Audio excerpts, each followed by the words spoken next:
Amis téléspectateurs, je crois que jusqu'ici, nous sommes devenus des frères et sœurs. Merci encore une fois d'être avec nous. Nous continuons à partager la parole de Dieu et à pour thème plus que vainqueur avec le pasteur Alain Corali. Le sujet d'aujourd'hui.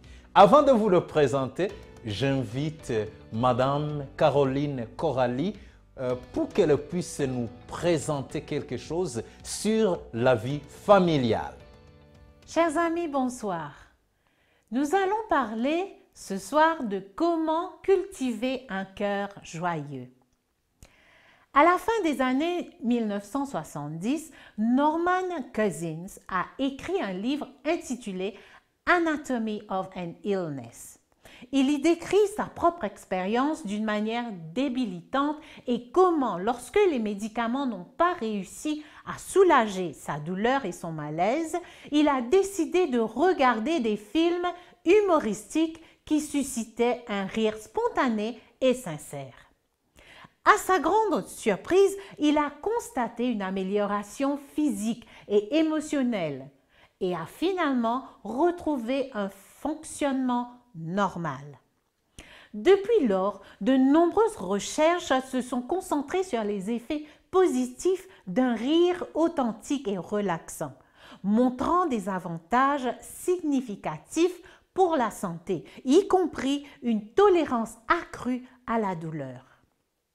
Le rire déclenche l'absorption d'endorphines, l'une des substances chimiques du cerveau responsable de la sensation de bien-être ainsi que la réduction de la douleur.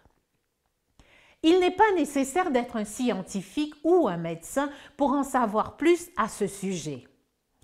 Qui n'a pas constaté que même dans les moments les plus difficiles, le rire et l'humour vous ont fait vous sentir mieux? Nous le savons tous. Parfois, le simple fait de s'asseoir et de parler avec un ami, de passer un bon moment et de rire ensemble peut faire des merveilles pour changer votre attitude. Cela ne signifie pas que vos problèmes disparaissent. Non, cela signifie seulement que la façon dont vous réagissez à ces problèmes change. Et cela peut faire toute la différence dans le monde. Cela peut avoir un effet positif sur vous, non seulement mentalement et spirituellement, mais aussi physiquement.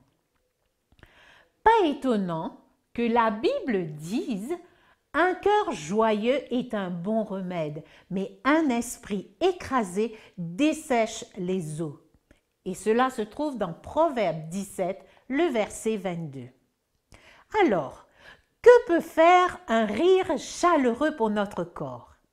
Il peut faire travailler les poumons, stimuler le système circulatoire, augmenter l'apport en oxygène dans les poumons, qui est ensuite distribué par le sang aux cellules. Le rythme cardiaque, la respiration et la circulation s'accélèrent après un bon et chaleureux rire.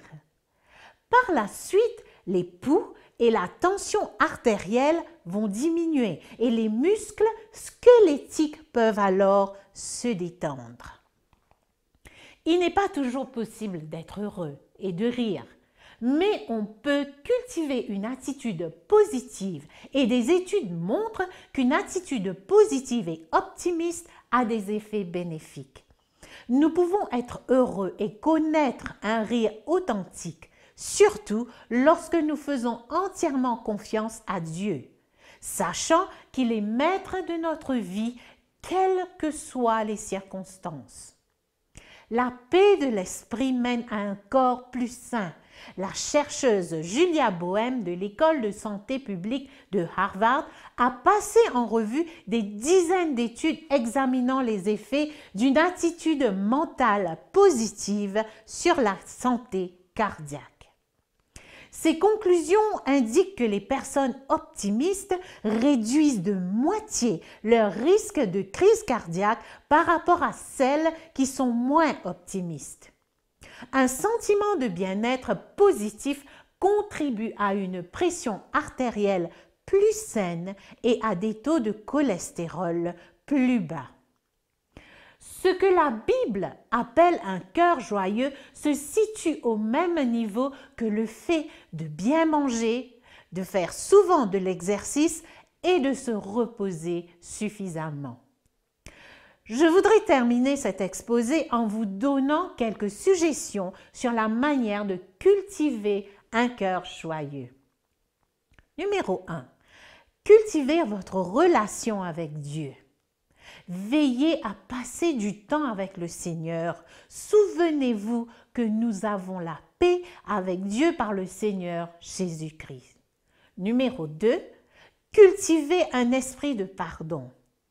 Éphésiens 4, le verset 32 dit « Soyons bons les uns envers les autres, compatissants et doux, vous pardonnant les uns aux autres comme Dieu vous a pardonné à cause de Christ. » Il y a des gens qui souffrent physiquement parce qu'ils sont en colère, amers et refusent de pardonner. Numéro 3. Associez-vous à des personnes joyeuses. Certains d'entre nous sont perturbés parce qu'ils côtoient des gens perturbés. Nous sommes en colère parce que nous tournons autour de gens en colère. Nous sommes amers parce que nous tournons autour des gens amers. Nous sommes fâchés parce que les gens que nous côtoyons sont fâchés, critiques et en colère tout le temps. Trouvez des gens joyeux pour vous rendre joyeux. Que Dieu vous bénisse.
Madame Caroline, vraiment, merci de cette présentation.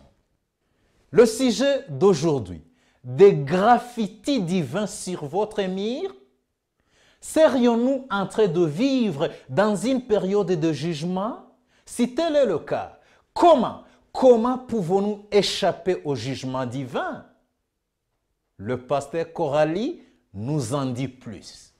C'est une grande joie pour moi d'être parmi vous ce soir pour, encore une fois, étudier la parole de Dieu ensemble, afin que nous tous, nous puissions prendre la décision de marcher fidèlement avec Jésus. J'espère que les moments que nous passons ensemble sont des moments bénis, des moments où nous apprenons à connaître notre Dieu encore plus. Et ce soir, j'aimerais vous parler sur le thème du jugement. Et j'aimerais d'abord que l'on prie avant de poursuivre notre étude. Prions. Éternel notre Dieu, merci encore une fois de nous donner la chance de pouvoir ouvrir ta parole. Nous te prions de bien vouloir être avec nous par la présence de ton esprit. Conduis-nous dans cette étude et puissions-nous accepter les enseignements que tu as en réserve pour nous. Au nom de Jésus. Amen. Dans la plupart des villes du monde, il est courant de voir des graffitis sur des murs. Munis de peintures à aérosol, de pinceaux ou de gros marqueurs, les jeunes se font souvent un malin plaisir de peindre sur les bâtiments publics. Pour certains, c'est une volonté de dégrader ce qu'ils voient devant eux. Pour d'autres, c'est un geste politique ou voire même artistique. Dans la plupart des pays, cette activité est considérée comme illégale, car elle est interprétée comme une dégradation de l'espace public. Pourtant, certains estiment que c'est la seule façon pour eux de faire entendre leur voix. Je ne suis pas ici ce soir pour condamner ou applaudir la pratique du graffiti. Mais je veux vous parler d'un épisode dans la Bible où Dieu fit des graffitis, où Dieu lui-même fit des graffitis sur le mur d'un château. Je vous invite à ouvrir votre Bible dans le 5e chapitre du livre de Daniel. Nous sommes en l'an 539 avant Jésus-Christ, dans le palais du roi de Babylone, où se trouvait le prophète Daniel. Celui-ci était maintenant un vieillard. Des années auparavant, suivant la chute de Jérusalem par l'armée du roi Nebuchadnezzar, il fut exilé avec d'autres à Babylone. Jérusalem était tombée à la suite du jugement de Dieu comme annoncé d'avance par le prophète Jérémie, car ils avaient grandement péché contre Dieu. La parole infaillible de Dieu s'était révélée vraie encore une fois. Et ceux qui avaient été exilés étaient pour la plupart des jeunes. Certains d'entre eux, comme Daniel, gravirent les échelons du pouvoir pour servir dans les plus hautes sphères du gouvernement babylonien. Et donc, quand nous ouvrons le chapitre 5 du livre de Daniel, celui-ci a déjà exercé comme prophète de Dieu, mais aussi comme premier ministre de Babylone, alors que Nebuchadnezzar en était le roi. Nebuchadnezzar, maintenant, était déjà décédé il y a des années de cela, et Daniel, le vieillard, avait été presquement oublié du monde politique. Et voici maintenant un jeune roi qui se trouvait au pouvoir du nom de Belshazzar. Au fait, Belshazzar était le co-gérant de Babylone, car son père Nabonide était encore vivant. Mais ce dernier ne s'intéressait guère à l'exercice du pouvoir. À l'époque, Babylone, l'Irak moderne de nos jours, était l'empire le plus puissant au monde. Et donc à sa tête se nommait Belshazzar, un jeune homme riche, puissant, mais aussi égocentrique et arrogant. Un jeune qui aimait faire la fête. Belshazzar était un homme très fier, un homme orgueilleux. Et la Bible déclare que Dieu résiste aux orgueilleux, mais il fait grâce aux humbles. Proverbe 16, le verset 18, avertit clairement que l'arrogance précède la ruine et l'orgueil précède la chute. Et notre Seigneur Jésus déclare dans Matthieu 23, le verset 12, que quiconque s'élèvera sera abaissé, et quiconque s'abaissera sera élevé. Belshazzar et son royaume allaient en faire l'expérience.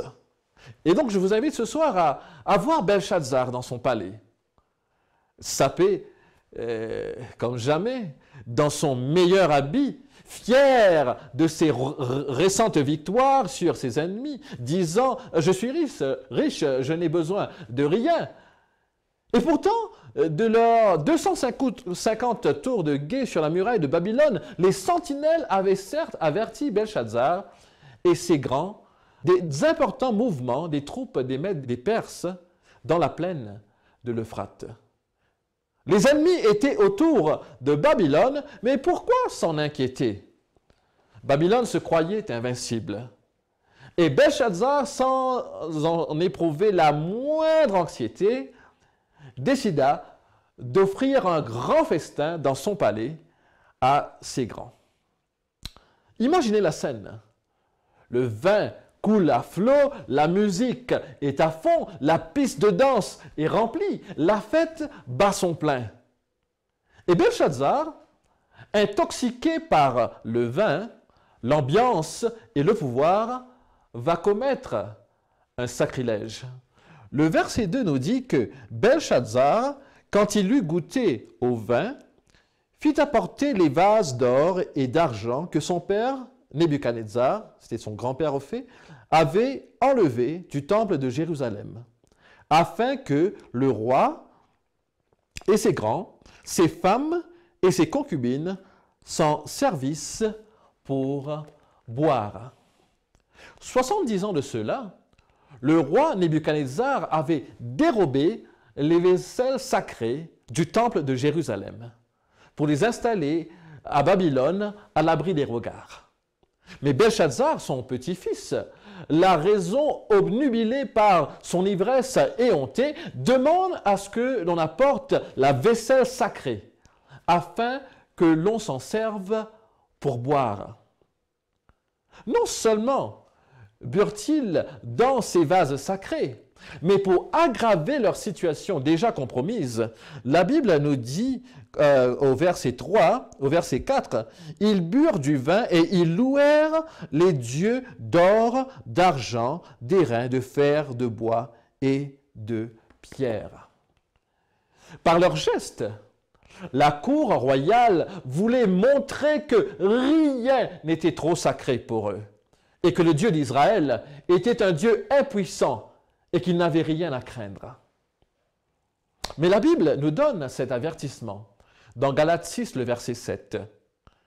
Il nous est dit, « Ne vous y trompez pas, on ne se moque pas de Dieu, car ce qu'un homme aura semé, il le moissonnera aussi. » Attention, Belshazzar, on ne se moque pas de Dieu. Le jugement arrive. Il y a une ligne à ne pas franchir. Tu es allé trop loin, Belshazzar. Ne rabaisse pas le Dieu Tout-Puissant au niveau de tes idoles. Dans le psaume 46, le verset 10, Dieu nous dit « Arrêtez et sachez que je suis Dieu. Je domine sur les nations, je domine sur la terre. » Et dans le psaume 95, les versets 4 et 5, Dieu déclare encore « Car l'Éternel est grand et très digne de louange. Il est redoutable par-dessus tous les dieux, car tous les dieux des peuples sont des idoles, et l'Éternel a fait les cieux. » Alors au moment où le festin atteignait son paroxysme de déchaînement, la Bible nous dit au verset 5, « En ce moment apparurent les doigts d'une main d'homme, et ils écrivirent en face du chandelier, sur la chaude de la muraille du palais royal. Le roi vit cette extrémité de main qui écrivait. » Voici le graffiti sur le mur. Alors le roi changea de couleur, nous dit la Bible, et ses pensées le troublèrent. Les jointures de ses reins se relâchèrent et ses genoux se heurtèrent l'un contre l'autre. La réponse de Dieu à l'arrogance de Belshazzar fut fulgurante et terrifiante. La main qui écrivit sur le mur renversa le présomptueux roi de son piédestal. Le roi essaya en vain de déchiffrer les lettres de feu, mais elles contenaient un secret qu'il ne pouvait pénétrer. Si sûr de lui l'instant auparavant, le roi Belshazzar est maintenant terrorisé et ses genoux chancellent, les jointures de ses reins se relâchent et sa terreur augmente lorsqu'il découvre l'inaptitude de ses sages à déchiffrer l'Écriture. En désespoir de cause, Belshazzar fit appeler venir les astrologues, les chaldéens, les devins, promettant la 3e place du royaume à quiconque devinerait la signification du graffiti sur le mur. Il fit appel aux devins.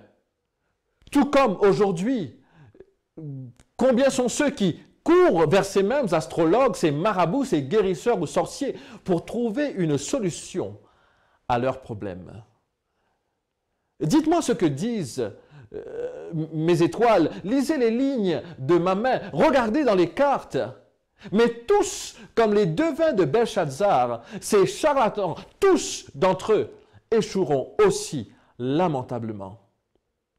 Mes amis, je suis venu ici ce soir pour vous dire que toute forme de religion inspirée de Babylone, toute forme de foi qui ne provient pas du Dieu vivant, de la Bible, ne vous sera d'aucun recours. Jérémie 2, le verset 13, pose la question: pourquoi creuser des citernes crevassées qui ne retiennent pas l'eau quand la source d'eau vive est accessible? Chers amis, pourquoi devrions-nous courir après une foi babylonienne remplie de confusion quand Jésus-Christ, le Sauveur, veut nous bénir? Lui seul peut combler notre vie. Lui seul peut combler le vide qu'il y a dans notre cœur. Lui seul peut nous donner la paix à notre esprit fatigué. Seul Jésus peut nous libérer de nos chaînes de servitude. Lui seul peut nous donner la victoire. Et en lui, nous sommes plus que vainqueurs. Chers amis, laissez-moi vous dire que notre Seigneur n'a pas délaissé son trône. Il règne dans les cieux et sur la terre. Et c'est pour cela que je ne mets pas ma confiance dans les astrologues, les devins ou les marabouts. Ma force est en Christ. Comme le dit si bien ce chant, je suis fort, fort, oui, plus que vainqueur, par le sang de Jésus, mon Sauveur. Pourtant, Belshazzar osa défier le Très-Haut. Et maintenant, il se trouvait dans une situation de confusion et de panique. Le verset 9 nous dit que sur quoi le roi Belshazzar fut très effrayé. Il changea de couleur et ses grands furent consternés. La Bible ajoute que la reine-mère eut vent de ce qui s'était passé. Elle se rendit dans la salle du festin, vit son petit-fils qui était maintenant pâli de frayeur et lui informa qu'il y avait quelqu'un dans son royaume qui était capable d'expliquer l'énigme sur le mur. Peu de temps après, Daniel fit son entrée et le roi, terrifié, lui proposa le 3e rang de son royaume s'il arrivait à expliquer le graffiti sur le mur. Daniel refusa l'offre et lui reprocha son orgueil. Et c'est ainsi que la Bible nous dit ceci. Daniel lui parle et lui dit: « Et toi, Belshazzar, son fils, tu n'as pas humilié ton cœur, quoique tu susses toutes ces choses. Tu t'es élevé contre le Seigneur des cieux. Les vases de sa maison ont été apportés devant toi et vous vous en êtes servis pour boire du vin, toi et tes grands, tes femmes et tes concubines. Tu as loué les dieux d'argent, d'or, d'airain, de fer, de bois et de pierre, qui ne voient point, qui n'entendent point et qui ne savent rien. Et tu n'as pas glorifié le Dieu qui a dans sa main ton souffle et toutes tes voix. » Daniel aurait pu juger le roi pour sa frivolité, pour son ivrognerie ou son arrogance, voire même son idolâtrie. Mais voici son principal sujet de reproche. Il dit tout simplement: « Tu n'as pas glorifié le Dieu qui a dans sa main ton souffle et toutes tes voix. » Belshazzar, dis-moi, qui a ton souffle dans sa main? Qui t'a placé sur ce trône? À qui dois-tu ton poste, ton prestige et ta situation? Crois-tu que c'est seulement par la force de tes mains? Crois-tu que c'est à cause de ton intelligence ou de ta sagesse? Chers amis, combien sont ceux aujourd'hui qui ne savent pas rendre gloire à Dieu pour la vie qu'ils ont, pour les bénédictions et la grâce dont ils sont l'objet? Lisons le verset 24. Daniel lui dit ceci. C'est pourquoi il, c'est-à-dire Dieu, a envoyé cette extrémité de main qui a tracé cette écriture. L'idée de la main de Dieu qui écrit se rapporte généralement au jugement. Belshazzar allait enfin comprendre que le Dieu créateur, le seul vrai Dieu, est aussi le divin juge. Et voilà qu'au verset 25, il explique, il dit « Voici l'écriture qui a été tracée. Voici le contenu du graffiti. Comptez, comptez, pesez et divisez. » Verset 26, et voici l'explication de ces mots. Comptez. Dieu a compté ton règne et y a mis fin. Pesez. Tu as été pesé dans la balance et tu as été trouvé léger. Divisé. Ton royaume sera divisé et donné aux Mèdes et aux Perses. Cette nuit même, au moment même où le roi et ses grands buvaient dans les vases sacrés du temple de Jérusalem et louaient leur Dieu d'argent, d'or, d'airain, de bois, les Mèdes et les Perses, après avoir détourné les eaux de l'Euphrate, pénétrèrent au cœur de la ville qui était maintenant privée de défense. La Bible nous dit que ce soir même, le verset 30, cette nuit même, Belshazzar, roi des Chaldéens, fut tué. Ma question ce soir est celle-ci. Est-ce que le graffiti de Dieu est sur le mur de notre monde? Après avoir inondé ce monde de péché, de méchanceté, d'arrogance, d'iniquité et de perversité, est-ce que nous pensons que le jugement divin nous épargnera? Sommes-nous allés trop loin? Avons-nous dépassé les limites? Et si je peux être plus personnel, mon ami, avez-vous franchi le point de non-retour? Dans le livre de l'Apocalypse, la Bible nous présente le dernier message d'avertissement et de miséricorde que Dieu adresse à l'humanité tout entière. Nous lisons dans le chapitre 14, les versets 6 et 7. « Je vis un ange qui volait par le milieu du ciel, ayant un évangile éternel, pour l'annoncer aux habitants de la terre, à toute nation, à toute tribu, à toute langue et à tout peuple.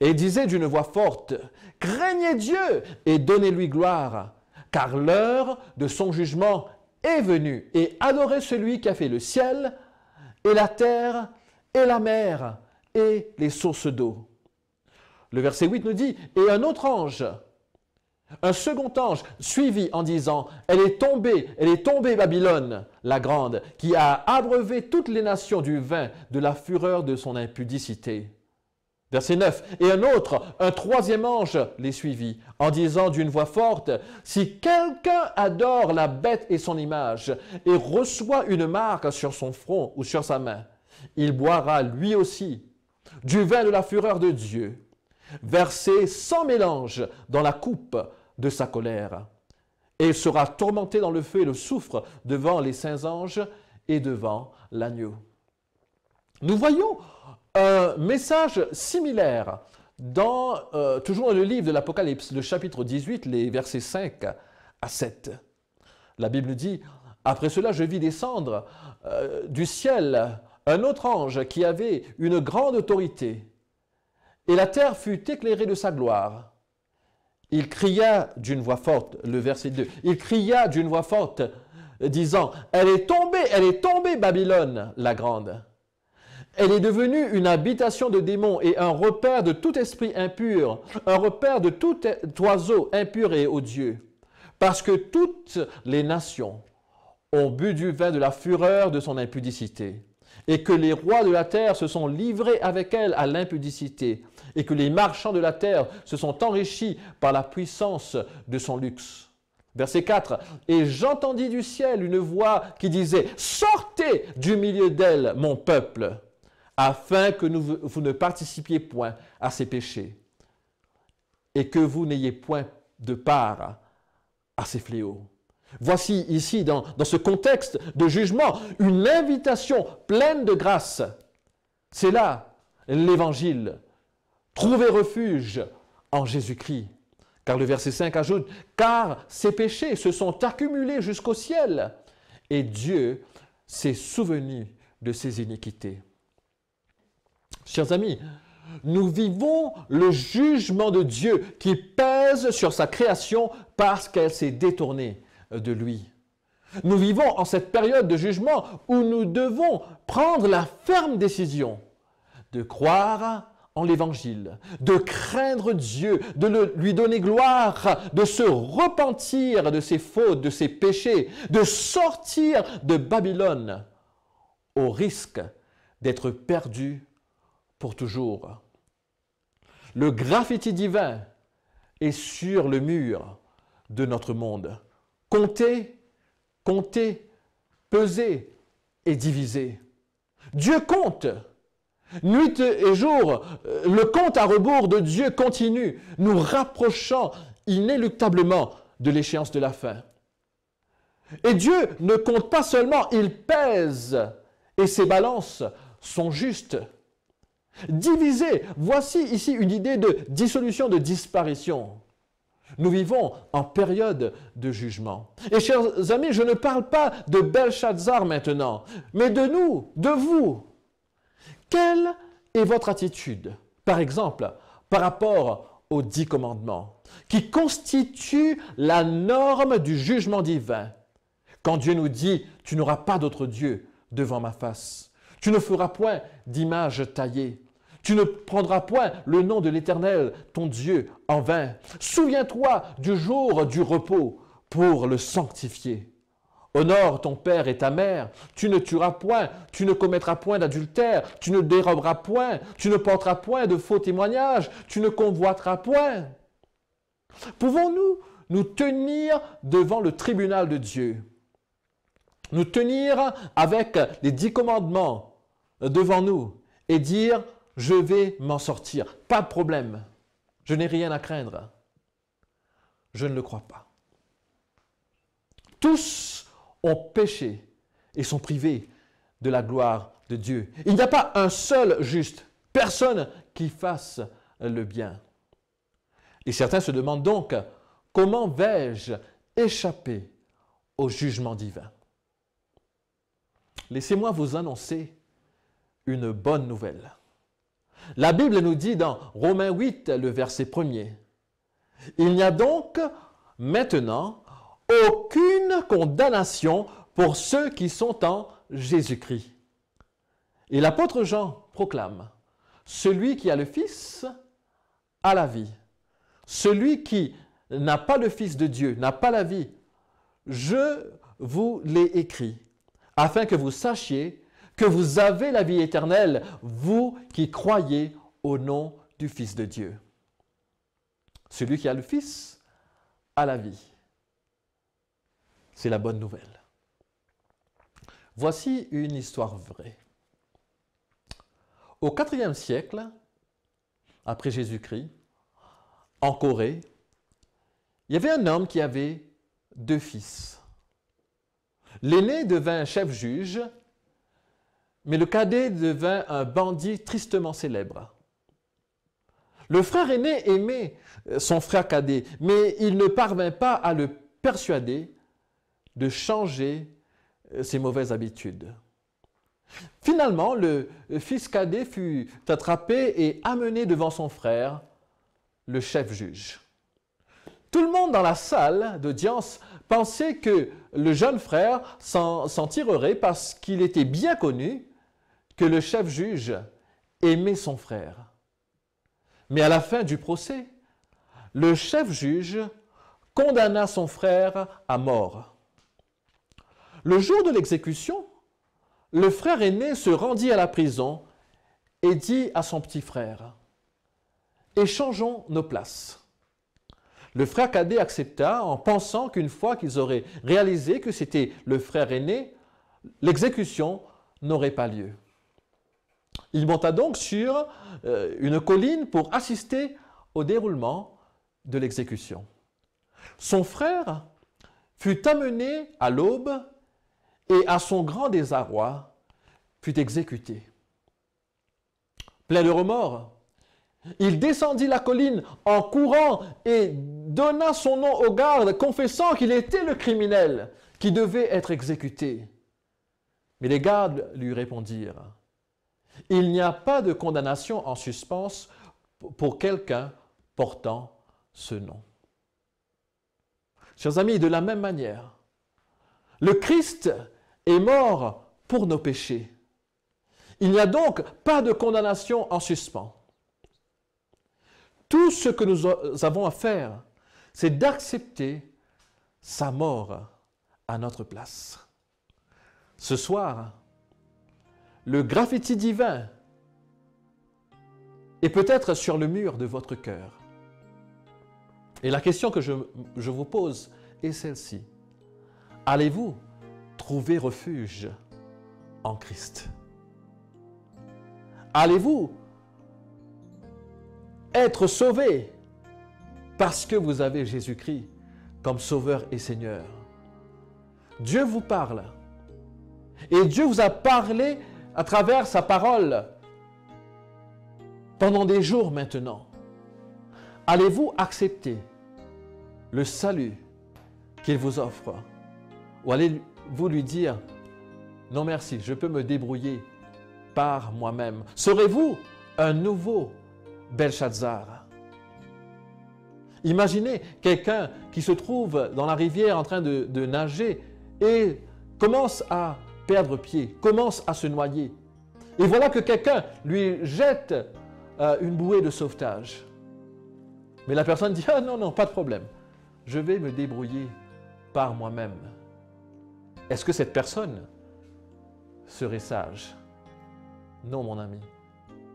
Tout comme ceux qui, aujourd'hui, laissent passer la bouée de sauvetage que Dieu leur lance. Il n'y a de salut en aucun autre, car il n'a été donné sous le ciel aucun autre nom par lequel nous devrions être sauvés. Et donc, qu'allez-vous faire ce soir? Si vous acceptez Jésus comme votre Sauveur, comme votre Seigneur, vous n'avez rien à craindre du jugement.